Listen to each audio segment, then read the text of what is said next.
So the next thing we're going to do is install a fretboard dot. First, I'm going to show you a trick to get the positions right. You can see I've marked off the 3rd fret with some masking tape, and I'm about to put some lines on there to use as a guide. So there's a trick to find center lines.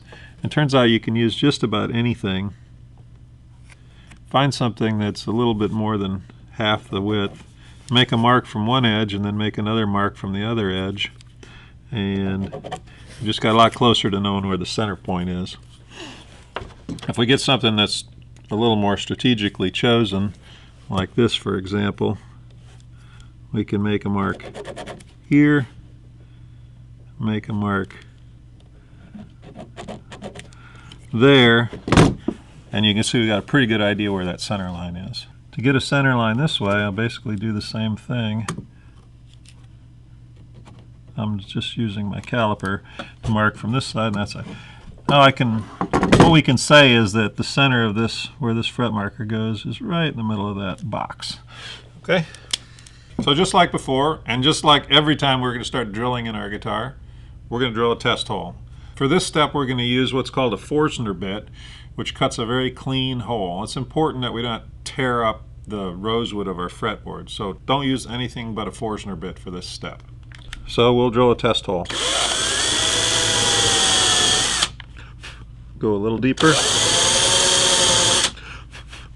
So we drilled a test hole, and we'll drop our mother of pearl fretboard dot into the hole, and you can see that it fits beautifully, makes a nice clean fit, and it's raised slightly above the wood surface. That's what we want because we're going to sand that surface down to be perfectly flush. Forstner bits are great. They don't tend to wander, but we are still going to use this punch to mark exactly where we want that inlay to be. So I'll just mark a little spot there, take my Forstner bit and make sure we're right in the spot. Now I'm going to be careful not to drill too deep. You can see now I'm through the tape and I'm just barely into the wood. I think we're starting to get close. I want to be slightly deeper yet.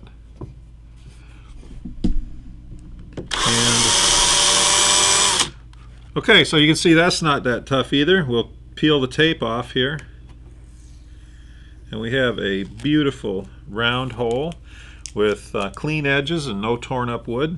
And we're going to get the mother of pearl dot inlay in its little hole. We're good. We're going to hit it with a drop of super glue. That super glue will just suck right down in around the edges. Take a little paper towel to absorb the extra. Once again, don't worry too much about super glue, makes a little bit of a mess. And that is perfect.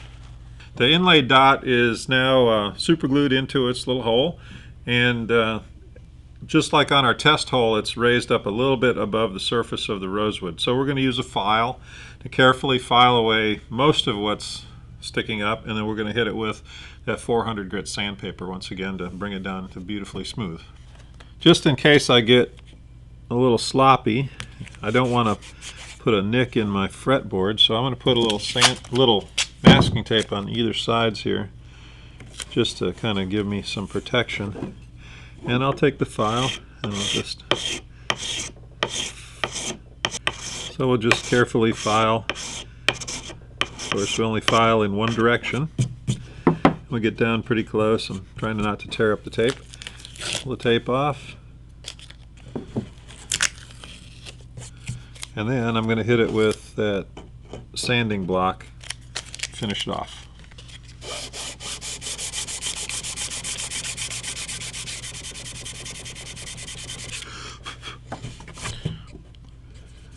So we've sanded that down flush. Don't worry if you get a little bit of discoloration on there. There'll be more finish sanding later. To see the final result, I like to wipe it with a spot of alcohol, denatured alcohol. It really brings up the contrast. See how that looks? So we hope that you'll find this video really helpful. And if you're considering a project, we hope that you'll think about the PVX kit. I think you'll have great results.